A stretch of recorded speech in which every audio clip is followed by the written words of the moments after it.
Last time Kansas State beat Kansas in this building, 2006. However, both teams coming off shaky performances this week.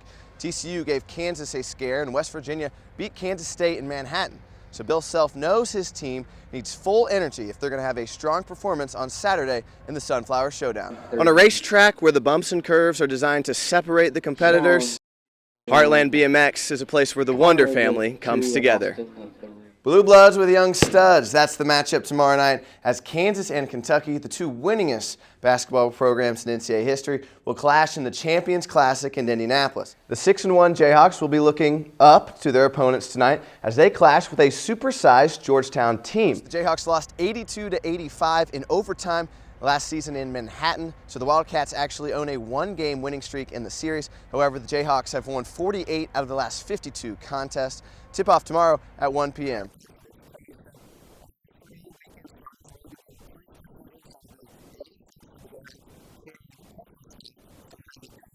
Tiffany, we are here at the 88th Kansas Relays and the second here at Rock Chalk Park. The story of the day is Lindsey Vollmer for the Kansas Jayhawks. The heptathlon event had its first four specific events today, and she won all of them, so she obviously leads the field in that event. It is the 100-meter hurdles, the shot put, the high jump, and the 200-meter dash. So the outstanding performance of the day was Lindsey Vollmer.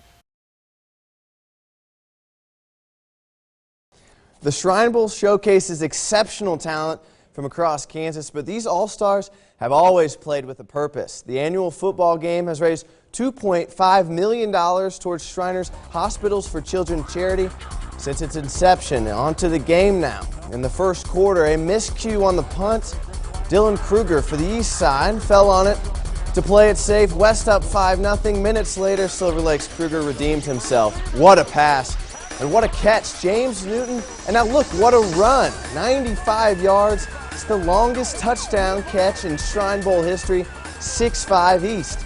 In the second half, it was the West squad that showed its dominance. Grayson Temple to Zach Nachbar put West ahead 11-6 now.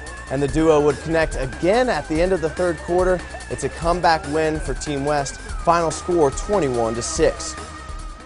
Chiefs running back Jamal Charles has agreed to a 2-year contract extension, making him the second highest paid back in the league, behind only Minnesota's Adrian Peterson. The restructured deal will earn him an extra $5.1 million. Number 25 provided more than 35% of the Chiefs' offense last season. After giving up 2 runs in the third, the Royals had bases juiced with no outs. Gerard Dyson gets a job done on the ground. Moose scores 2-2 ball game.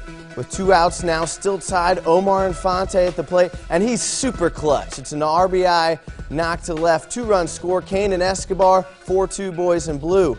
Eric Hosmer drills the ball into the gap. It's deep, and it's a one-hop over the wall. That caps the scoring at 5-1 as Perez scores. Kansas City heads into the All-Star break at 48-46, 2.5 games out of a playoff spot.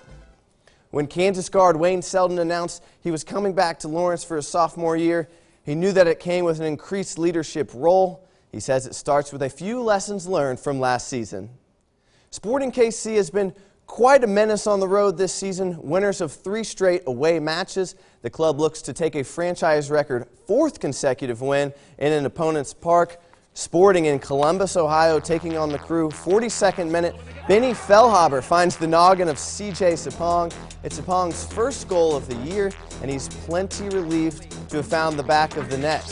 Now in the 69th minute, SKC down to 10 men after a red card. Chad Barson crosses it into the box, and it's knocked into the goal. And take a second look, it actually bounces off an SKC defender. But just when a tie seemed inevitable, lightning strikes in the form of Benny Fellhaber, an incredible goal. With just 30 seconds remaining, Coach Peter Vermees loves it. It's Kansas City's 4th consecutive road win. Final score 2-1.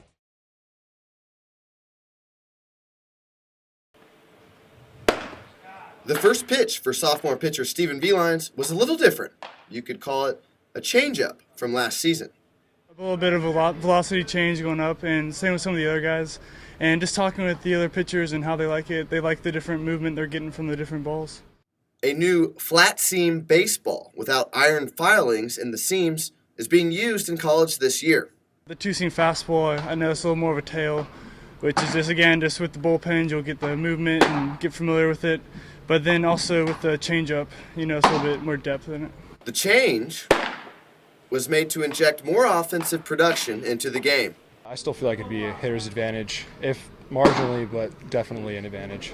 I personally love it in terms of like hitter, but at the same time, it also makes pitchers a lot harder to hit. I know that was some of the pitchers love throwing with them, but at the same time, I mean, there's benefits to squaring it up.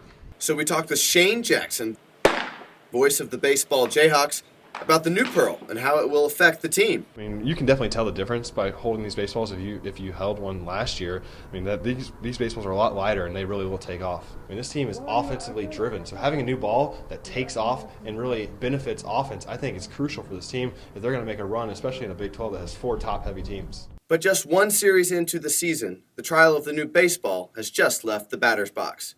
On a racetrack where the bumps and curves are designed to separate the competitors, Heartland BMX is a place where the Wonder family comes together. I wanted to do something with them that we had in common, so BMX was it. Shannon and her 2 sons, Sean and Connor, all ride BMX together. It all started 5 years ago as spectators at the Sunflower State Games. Every year when the games come along, I tell the story about how we came out just to watch, and then we started racing all together.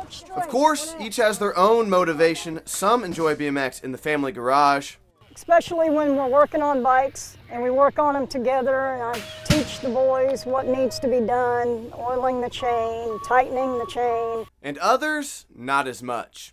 So we can get a little time from home. Being competitive against my friends. I just feel comfortable out here. And for Shannon, a corrections officer, comfortable is good. Heartland BMX is a great environment for her kids. I believe sports is huge with keeping them busy, keeping them out of trouble, and keeping them away from all that negativity that other kids tend to get into. I just think that's really important. And if the boys keep it up, they'll be making laps around the country. We've been to Texas, we've been to Oklahoma, we've been to Missouri. Next year I'm hoping we can do some nationals.